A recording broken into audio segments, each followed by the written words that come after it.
మన ప్రభువును రక్షకుడైన యేసుక్రీస్తు శుభనామమున వందనాలు. ప్రియదేవుని సంగమా, ప్రియదేవుని బిడ్డలారా, మరి ఉదయకాల సమయం దేవుని వాక్యాన్ని ధ్యానించుకోవడం ముందుగా ప్రార్థన చేసుకుందాం. ప్రార్థన. కృపగల తండ్రి, దయగల యేసయ్య, నీ బంగారు పాదాలకు లెక్కలేని వందనాలు, స్తుతులు, స్తోత్రములు. గతించిన రాత్రి అంతా నీ రేఖల చాటును కాచి కాపాడి సంరక్షించిన దేవ, ఉదయకాల సమయం నీ సంఘంలో చేరి ప్రార్థించండిగా వాక్యమైనదే వాక్యం ద్వారా నాతో మాతో మాట్లాడి మీరే మహిమ ఘనత ప్రభావాలు పొందమని యేసునామమున నడుచున్నాం తండ్రి, ఆమేన్.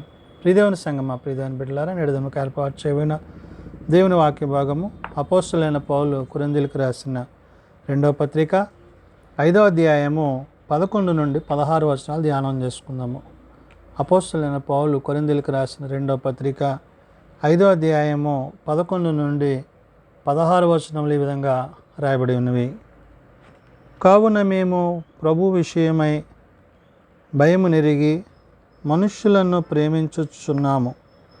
మేము దేవునికి ప్రత్యక్షపరచబడిన వారము, మీ మనస్సాక్షులకు కూడా ప్రత్యక్షపరచబడి ఉన్నామని నమ్ముచున్నాము.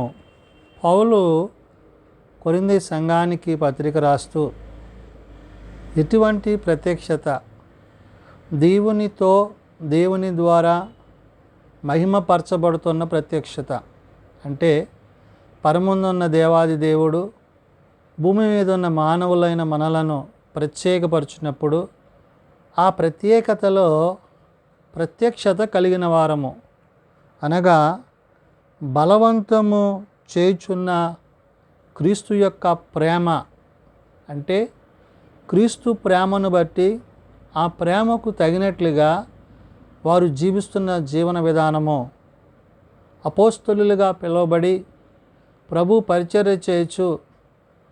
ఎటువంటి ప్రేమ వారు కలిగి ఉన్నారంటే దేవుని ప్రేమను, పరలోక సంబంధమైన ప్రేమ చేత నింపబడ్డారు.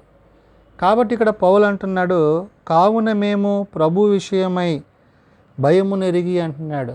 అంటే క్రీస్తుకు భయపడి, దేవునికి భయపడి, ఆయన చిత్తానికి లోబడి, ఆయన వాక్యానుసారంగా నడుచుకుంటూ తండ్రి ఆజ్ఞను అనుసరించి ఆయన కుమారుడైన క్రీస్తు ప్రభు వారు ఎలాగైతే జీవించారో ఆయన కుమారుడైన క్రీస్తునందు భయభక్తులు గలవారుగా పౌలు చెప్తున్న మాట, మేము ప్రభు విషయమై భయము నెరిగి మనుష్యులను ప్రేమించుచున్నాము అంటున్నాడు. అంటే దేవుని ప్రేమను ఎరిగిన వారుగా, ఆ ప్రేమకు తగినట్లుగా దానిని ఆధారం చేసుకుని మనుష్యులను ప్రేమిస్తున్నాము.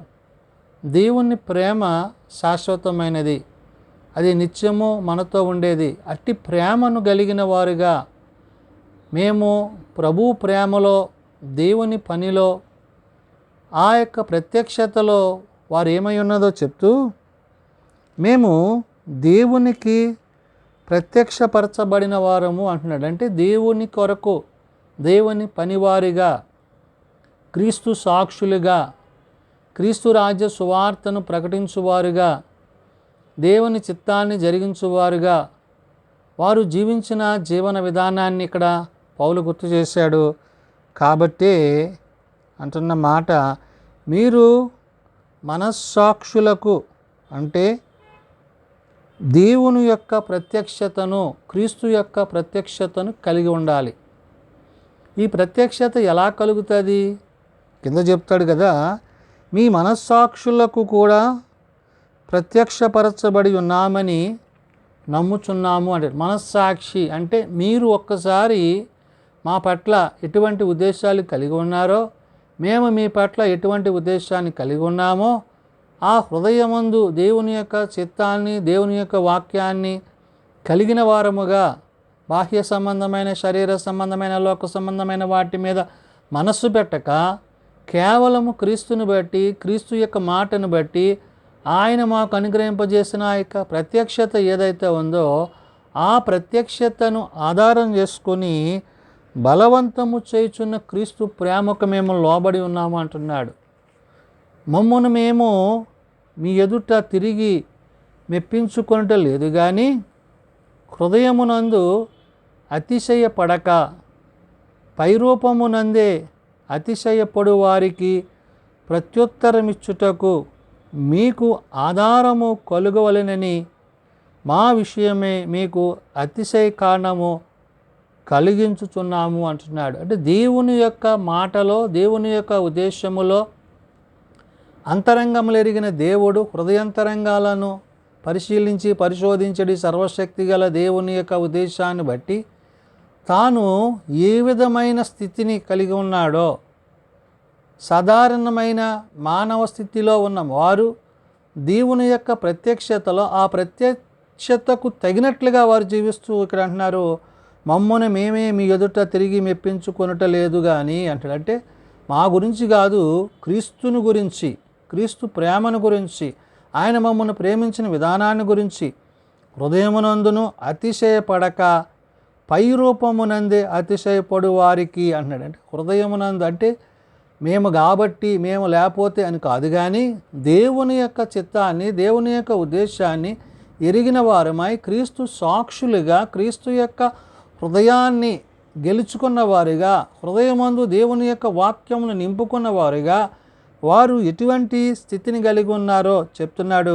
అతిశయపడు వారికి ప్రత్యుత్తరమిచ్చుటకు మీకు ఆధారము కలుగవలెనని మా విషయమై మీకు అతిశయ కారణము కలిగించుచున్నాము అంటాడు. అంటే దేని విషయంలో దేవుని మీద ఆ ప్రేమ ఉందో ఆ ప్రేమను గూర్చిన విషయాన్ని, ప్రభువును గూర్చిన విషయాన్ని, మరి పరలోకపు సంబంధమైన విషయాలను ప్రజలకు తెలియజేస్తూ ఆయన యొక్క ఉద్దేశాన్ని తెలిపేవారుగా ఉన్నారు. కాబట్టి ఏలయనగా మేము వెర్రివారమైతిమా దేవుని నిమిత్తమే, స్వస్థబుద్ధి గలవారమైతిమా మీ నిమిత్తమే.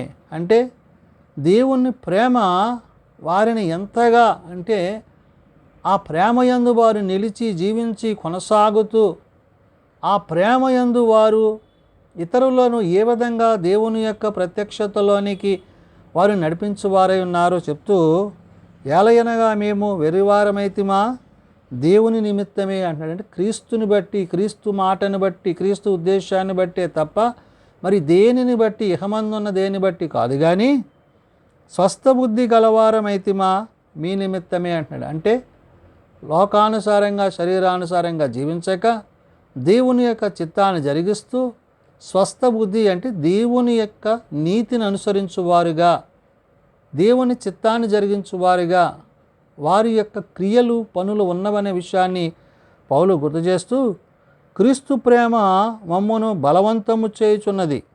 ఎలాగనగా అందరి కొరకు ఒకడు మృతి పొందెను గనుక అందరూ మృతి పొందిరనియు అంటున్నాడు. అంటే క్రీస్తు ఎలాగైతే మనందరి కొరకు ఆయన ప్రాణాన్ని అర్పించి ఆ మరణములో నుండి, పాపములో నుండి మనల్ని విడిపించాడో, ఆ క్రీస్తు యేసుని బట్టి, మరణాన్ని గెలిచిన ప్రభువుని బట్టి, జీవము కలిగిన మాటను బట్టి, జీవింపజేయు ఆ దేవుని ప్రత్యక్షతను బట్టి పౌలు ఇక్కడ గుర్తు చేయుచున్నాడు. అందుకని క్రీస్తు ప్రేమ మమ్మను బలవంతము చేయుచున్నది అంటాడు. దేవుని ప్రేమ చేత, ప్రభు ప్రేమ చేత బలవంతము చేయబడి, ఎలాగనగా అందరి కొరకు ఒకడు మృతి పొందెను గనుక అందరూ మృతి పొందిరనియు అన్నాడండి. అందరి నిమిత్తము ఆయన ప్రాయశ్చిత్తమై అందరి పాపములు ఆయన తొలగించి ఆయన రక్తము చేత మనలను నీతిమంతులుగా చేసిన క్రీస్తుని బట్టి చెప్తూ, జీవించు వారిక మీదట తమ కొరకు కాక తమ నిమిత్తము మృతి పొంది తిరిగి లేచిన వాణిని కొరకే జీవించుటకు ఆయన అందరి కొరకు మృతి పొందెననియు నిశ్చయించుకొనుచున్నాము అంటున్నాడు. అంటే మరణమును గెలిచిన క్రీస్తు అందరి నిమిత్తము, అందరి పాపములు తొలగించుట కొరకే ఆయన మరణాన్ని, ఆ యొక్క శిలువ మరణాన్ని పొంది ఉన్నాడు. పాపులమైన మన ఎడల ఆయన చూపిన ప్రేమ ఈ ప్రత్యక్షతను కనుబరిచేదిగా, ఆ ప్రత్యక్షతను మనకి తెలియజేసేదిగా ఉందనే విషయాన్ని పౌలు ఇక్కడ గుర్తు చేస్తున్నాడు. అందుకనే జీవించు వారిక ఇక మీదట తమ కొరకు కాక అని, మన కొరకు మనం బ్రతకడం కాదు, ఏమంటున్నాడు, తన నిమిత్తము మృతి పొంది తిరిగి లేచిన వాని కొరకే జీవించుట అన్నాడు. మన కొరకు ప్రాణం పెట్టి తిరిగి లేచిన క్రీస్తు కొరకు మనం బ్రతకాలి.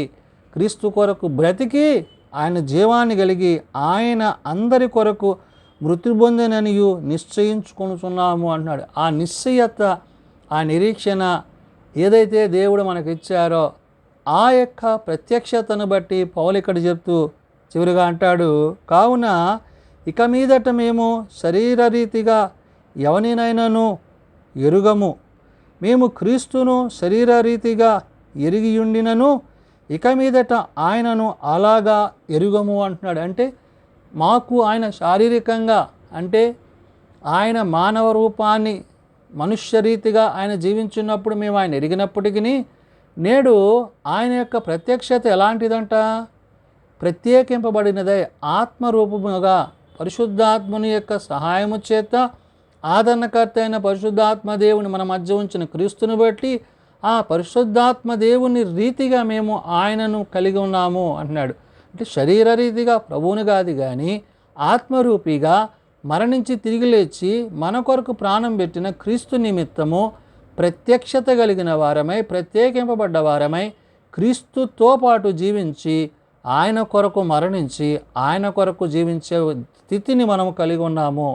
కాబట్టి ఇక్కడ పౌలు ఈ కొరింథీ సంఘానికి పత్రిక రాస్తూ బలవంతము చేయుచున్న క్రీస్తు ప్రేమ అనే మాట మాట్లాడాడు. అంటే ఎంతగా ప్రభు ప్రేమ వారిని బలవంతం చేసిందో, ఆ ప్రేమలో వారు ఏ విధంగా బలపరచబడ్డారో, ప్రత్యేకింపబడ్డారో, ప్రత్యక్షతలో కొనసాగారో ఈ విషయాలన్నీ తెలియజేస్తున్నాడు. కాబట్టి మనము ప్రభు కొరకు ప్రత్యేకింపబడ్డ వారమై, మన కొరకు ప్రాణం పెట్టిన క్రీస్తు కొరకు మనము జీవించున్నట్లు, ఆయనతో యుగయుగాలు జీవించున్నట్లు దేవుడు మనందరికీ తన ప్రత్యక్షతలో మనందరినీ ప్రత్యేకపరిచి ఆయన రాజ్యంలో చేర్చునని ఉదయకాల సమయమున పరిశుద్ధాత్మ దేవుడు భక్తుడైన పౌలు ద్వారా తెలియజేస్తున్న మాటలు. ప్రార్థన చేసుకుందాం.